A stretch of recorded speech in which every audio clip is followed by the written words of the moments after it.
My daughter calls me every morning at 8:30, every single morning without fail for the past 4 years. And I love her for it. I do. But I know what that call really is. It isn't just, "Hello, how are you? Did you sleep well?"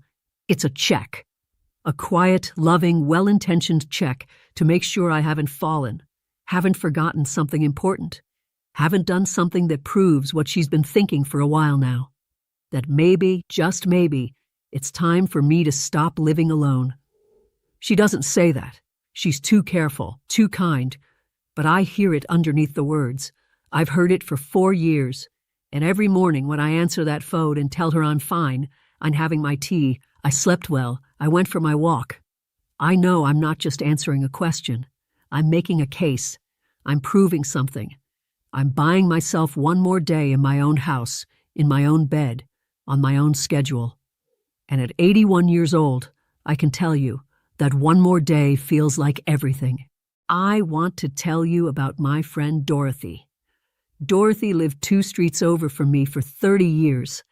We used to walk together on Tuesday mornings. Nothing fast, just around the neighborhood, talking about our gardens and our grandchildren and whatever was on television. She was sharp, Dorothy. Funny. She had opinions about everything, and she wasn't shy about sharing them. She was 83 years old, and she was living well. Then she slipped in her kitchen. Not a bad fall. She didn't break anything, didn't hit her head.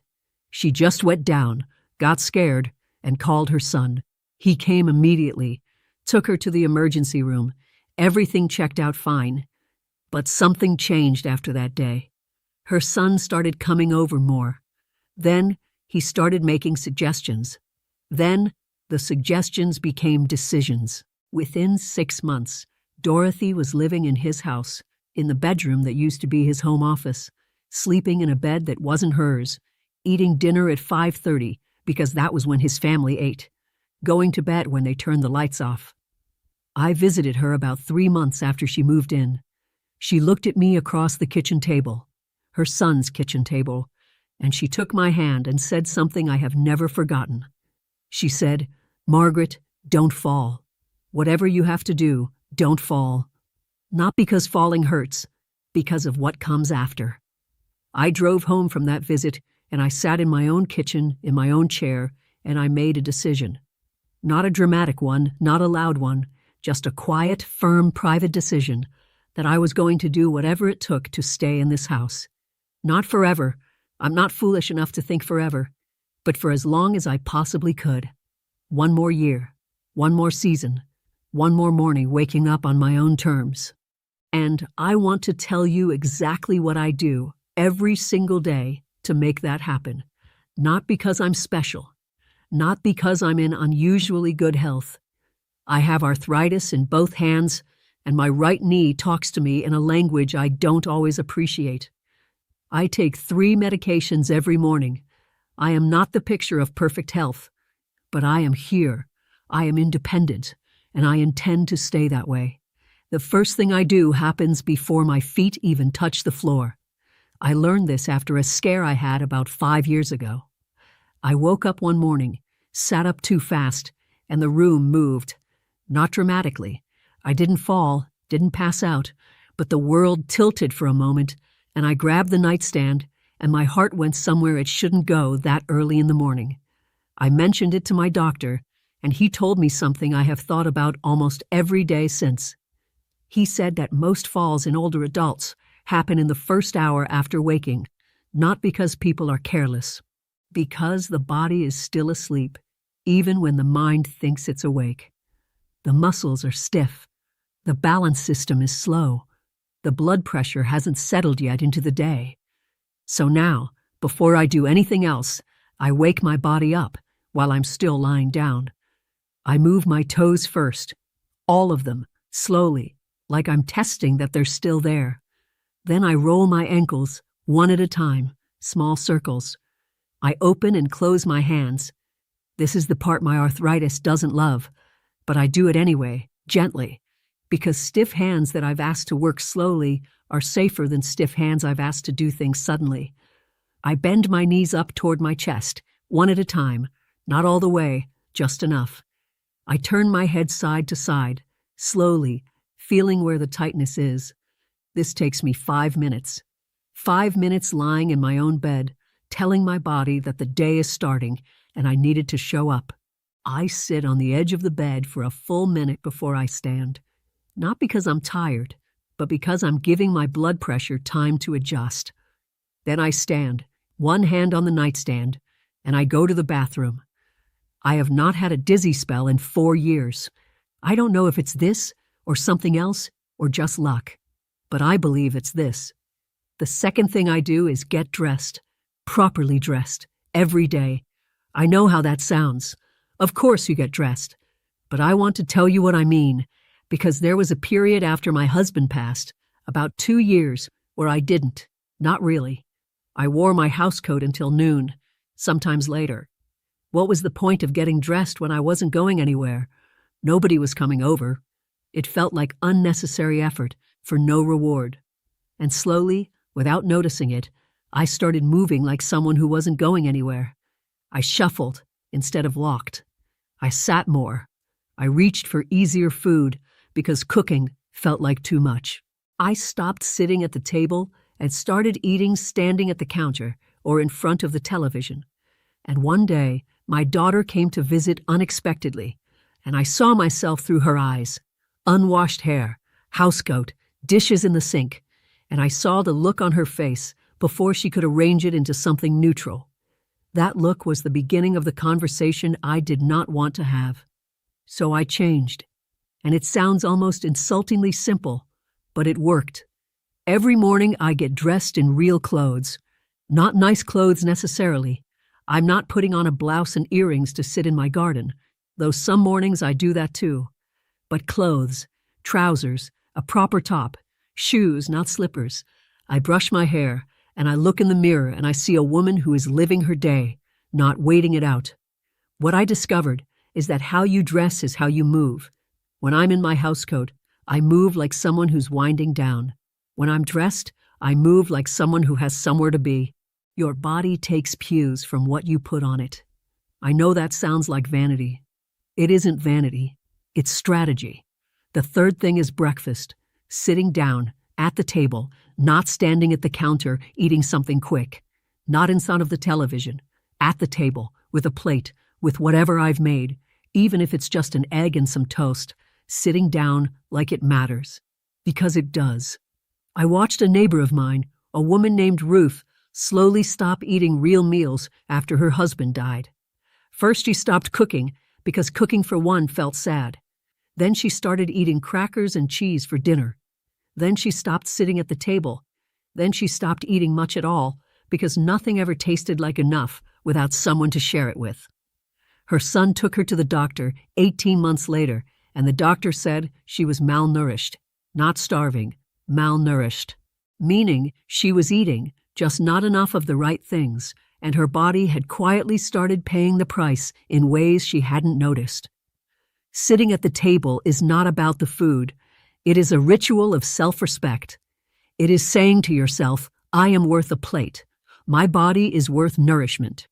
This meal is worth my full attention. When you eat standing or distracted, you eat less and you eat worse, and you don't register that you've eaten, which means you don't register that you've taken care of yourself, which means some small part of you starts to feel uncared for. And a person who feels uncared for starts to act like someone who cannot take care of themselves. I eat at the table every morning. I eat something real. I don't watch television while I eat. I look out the window at the garden, and I eat slowly, and I taste what I made, and I think about the day. The fourth thing is what I call my morning review. And this one I am most serious about, because this is the one that protects something more important than my body. It protects my mind. And my mind is what keeps me in this house. My son offered to take over my finances about 3 years ago. Not unkindly, he phrased it as helping me, simplifying things, one less thing for me to worry about. And I understood what he was offering. I also understood what I would be giving up, because whoever holds your money holds the decisions. Not because they intend to control you, Maybe they never do it consciously. But when someone else pays your bills, they start to have opinions about how much you're spending. When someone else manages your accounts, they start to have opinions about whether you need that house or whether a smaller place wouldn't make more sense. Control of money is control of options, and options are freedom. So I said no. Kindly, firmly, no. And I built a system instead. Every morning after breakfast, I sit with my papers for 15 minutes. Not to do everything, just to review. Monday, I look at my calendar. What week is it? What do I have coming? Is there a doctor's appointment I need to prepare for? Tuesday, I look at my accounts. What came in? What went out? What's due? Wednesday, I go through my medications. Do I have enough of everything? Is anything running low? Do I need to call anyone? Thursday, I look at my phone list. Doctor, pharmacy, my children, my neighbor across the street who has a key to my house. Friday, I walk through the house slowly and look at what needs attention. A dripping faucet, a light bulb that's gone, something I've been meaning to deal with. This sounds like a lot. It takes 15 minutes. 15 minutes of keeping my mind working on real things, real numbers, real decisions. And the result is that my son no longer asks about my finances because he can see I have them in hand. My daughter no longer worries that I'm losing track of things because I'm not. My mind is engaged every single day with the actual business of my life, and that engagement is what keeps it sharp. The fifth thing is that I go outside every day without exception, even in winter, even when it's raining, even when I don't feel like it and I have nowhere to go and nothing to do out there. I go outside. I learned why this matters from watching what happened to a woman I knew named Estelle. Estelle had a bad experience on the street. Not a fall, just a moment where she lost her footing on a crack in the sidewalk and grabbed a fence and frightened herself. After that, she decided it wasn't worth the risk. She stayed inside. Her apartment was safe, flat, predictable. She knew every inch of it. 3 months later, she had to go to a medical appointment. She walked to the elevator in her building, and her legs, which had been living on flat carpet for 3 months, didn't know what to do with the slight incline of the hallway. She grabbed the wall. She made it to the appointment. But her balance had changed. Her confidence had changed. 6 months after that, she had her first real fall, and she never went back to living alone. The world outside your door is not flat. It has cracks and curbs and uneven pavement, and people who walk past you quickly. Your body needs to practice all of that. Every day that you don't go outside is a day your body forgets a little more about how to move through an imperfect world. And the day you have to go out, for an appointment, for an emergency, your body will meet a world it no longer knows how to navigate. So I go outside. Some days just to stand on the front step and breathe for a few minutes. Some days I walk to the end of the street and back. Some days I go to the grocery store for one thing I probably don't need, just to have a reason to go. It doesn't matter where I go. It matters that I go. And something else happens when I go outside that I didn't expect and cannot fully explain. I come back feeling like myself, like a person who belongs to the world, not just to her house. I see the neighbor's dog. I notice the tree on the corner is blooming. Someone waves from a car. These are small things. They are not small things. The sixth thing is the one people don't talk about, and I almost didn't put it here because it's harder to explain than the others. But I think it might be the thing that holds all the rest of it together. Every morning, I make a decision, not a big one, the same small one quietly, before anyone else is awake. I decide that today I am still Margaret, not someone's mother, not someone's concern, not someone who needs managing or checking on or worrying about, who has a name and a history and opinions about things and a garden that needs watering and a life that is still happening to her. I think the greatest danger for a woman my age isn't falling. It isn't illness. It isn't even being alone. It's disappearing, gradually becoming defined entirely by what other people think you can and cannot do. It happens so slowly you don't notice it until you're living in your son's spare room, sleeping in a bed that isn't yours, wondering how you got there.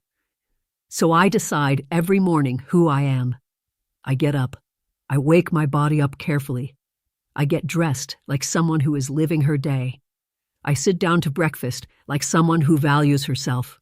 I look at my papers like someone who is in charge of her own life. I go outside like someone who still belongs to the world. And when my daughter calls at 8:30, I answer like someone who is fine, genuinely fine, not performing fine, because I have already done the work of being fine before she dialed. I don't know how many mornings I have left. I don't say that darkly. It's just true for all of us, and truer the older you get. What I know is that this morning was mine. I made the choices in it. I moved through it on my own terms, and that is not a small thing. After 81 years, I can tell you with certainty that it is, in fact, the whole thing. If you're watching this and you're in your 60s or 70s and you think this doesn't apply to you yet, that's exactly when to start. Independence isn't lost in a moment. It's lost in 1,000 small surrenders, each one seeming reasonable at the time. Stay in your pajamas because why bother? Let someone else handle the bills because it's easier. Stop going outside because it feels risky. Each one of those is a step in a direction you don't want to go. And it goes the other way too. Each morning you get up and do these things is a morning you've chosen yourself, is a day you've kept. It's a Tuesday, and the roses need attention. And that is exactly the kind of problem I intend to have for as long as I possibly can.